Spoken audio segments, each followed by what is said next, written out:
আরাফার দিন। এই দিনে বান্দা কেঁদে কেঁদে আল্লাহর কাছে নিজের সবগুলো গুনাহ খাতার কথা ঘোষণা দেয় যে আল্লাহ আমি পাপী, আমার চেয়ে বড় পাপী নাই, এই পাপ ওই পাপ আমরা করেছি, একটার পর একটা পাপের ঘোষণা দেয়। আর আল্লাহ এত খুশি হতে থাকে, সব শেষে আরাফার দিনের সূর্য ডোবার আগেই আল্লাহ আরাফার ময়দানের হাজীদেরকে মাফ করার ঘোষণা দিয়ে দেয়। এই দুই দিন শয়তান নিজেকে সবচেয়ে বেশি অপমানিত ফিল করে, অপদস্থ ফিল করে। অনুরূপভাবে 365 দিনের প্রতিদিনই বান্দা যখন আল্লাহর কাছে ক্ষমা চায়, আল্লাহ তখন খুশি হয়ে যায়। সুবহানাল্লাহ পড়েন।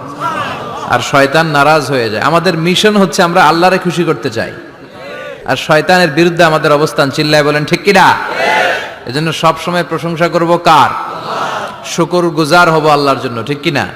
বিশ্বনবী বলতেন আল্লাহুম্মা জাআলনি সাবুরা ওয়া জাআলনি শাকুরা ওয়া জাআলনি ফি আইনি সগীরা ওয়া ফি আয়ুনিন নাসি কাবীরা। হে আল্লাহ, আপনি আমারে ধৈর্যশীল বানান। আমাদের ধৈর্য নাই, অল্পে আমরা অস্থির, আছে না নাই? এই দেশের মানুষ খুব বেশি অস্থির, বাংলাদেশের মানুষ খুব বেশি অস্থির।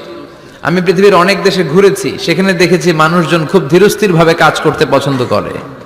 সুপার শপে যদি কিনতে যায়, they maintain the queue in super shop. Super শপে লম্বা লাইন, সবাই যে ওখানে ভদ্রভাবে দাঁড়ায়, একজনের পর একজন যাবে। টিকিট কাটতে যাবে, লম্বা লাইন, একজনের পর একজন দাঁড়ায়, একজন যাবে আরেকজন। তো ওখানে যদি কোনো বাঙালি থাকে, তখন দেখা যায় তার অস্থিরতা। কেন সামনে এত লাইন, এত সময় লাগে কেন, আমি কখন পাবো, আমার কি হবে? অস্থিরতা আছে না নাই?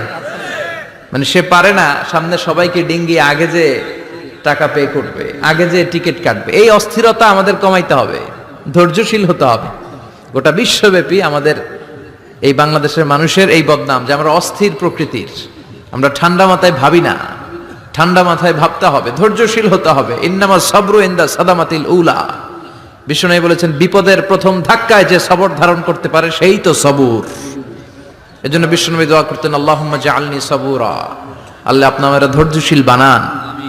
ওয়া জাআলনি শাকুরা, আপনি আমার শুকরগুজার বান্দা বানান। বিশ্বনবীর চেয়ে ধৈর্যশীল, বিশ্বনবীর চেয়ে শুকরগুজার পৃথিবীর কেউ আছে?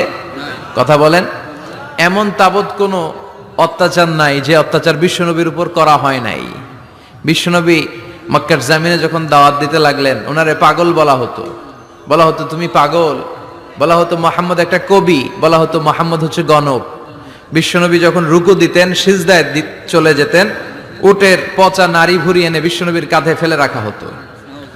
বিশ্বনবীর গলার মধ্যে রশি ধরে টান দেয়া হতো। কয়েকবার বিশ্বনবীর এই ঘাড়ের এই চামড়া ছিঁড়ে গিয়েছে। একবার চাদর